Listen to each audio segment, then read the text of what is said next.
नमस्कार. स्वादिष्ट स्वयंपाक तसेच उत्कृष्ट गृहिणी होण्यासाठी खास टिप्स. व्हिडिओ आवडल्यास लाईक करा, इतरांसोबत शेअर करा. चॅनल सबस्क्राईब केलं नसेल तर सबस्क्राईब करा, म्हणजे येणाऱ्या नवीन व्हिडिओचं नोटिफिकेशन ताबडतोब तुम्हाला मिळेल.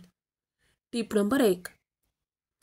भरलेले कारले बनवताना त्यात थोडा गूळ घातल्यास भाजी स्वादिष्ट होते.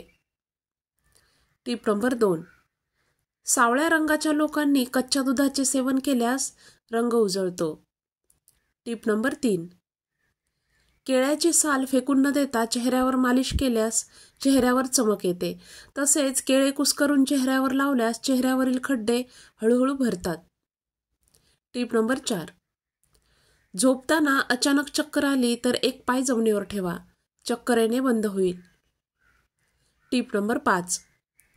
आठवड्यातून एकदा चेहऱ्याला वाफ घेतल्यास चेहऱ्यावरील मळ, ब्लॅक हेड्स निघून जातात. Tip number 6. चेहऱ्यावरील मेकअप काढण्यासाठी कच्च्या दुधाचा वापर करा. यामुळे मेकअप सहज काढला जातो व त्वचा सुद्धा चांगली राहते. Tip number 7. झोपेत घोरण्याची समस्या असल्यास कोमट पाणी पिऊन झोपा, त्यामुळे घसा साफ होतो व घोरणे बंद होते. Tip number 8. जांभळाच्या बिया फेकून न देता दह्याबरोबर वाटून खाल्ल्यास कॅन्सर तसेच पित्ताचे खडे किंवा मूतखड्याच्या आजारात फायदेशीर ठरते. जांभळाच्या बिया सुकवून सुद्धा आपण ठेवू शकतो. Tip number 9. मुलांना अंथरुणावर लघवी करण्याची समस्या असल्यास जांभळाचे सेवन फायदेशीर ठरते. Tip number 10. नखांवर पांढरे डाग असतील तर शरीरात कॅल्शियम कमी असल्याचे लक्षण मानले जाते. अशा वेळी साबुदाणा खीर खाण्यास सुरुवात करा, यामुळे लवकरात लवकर कॅल्शियमची पूर्तता होते. Tip number 11. तोंड आले असेल, गिळताना त्रास होत असेल तर सकाळी अनशापोटी केळे व दही एकत्र करून खा, आराम मिळेल. Tip number 12. रात्री तांदूळ भाजून पाण्यात भिजत ठेवावेत व सकाळी हे पाणी गाळून प्यावे. पोटातील सर्व प्रकारचे जंत मरून जातात. Tip number 13.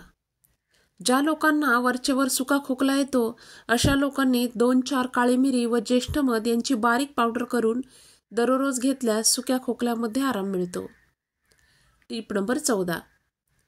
जर तुम्हाला पोटात गॅस होण्याची समस्या असेल, पोट नेहमीच फुग्याप्रमाणे फुगत असेल तर ओवा, काळे मीठ व जिरे एकत्र करून सेवन केल्यास खूपच आराम मिळतो. Tip number 15. काही लोक बसल्या बसल्या बोटे मोडत बसलेली आपल्याला दिसतात.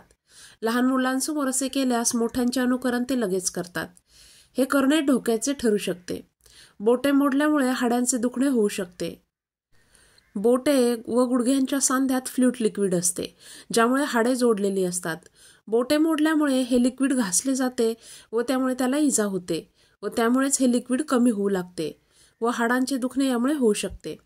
बोटे मोडल्यामुळे सांध्यांमधील सॉफ्ट टिश्यूज दुखवले जातात व त्यामुळे हातांवर सूज येऊ लागते.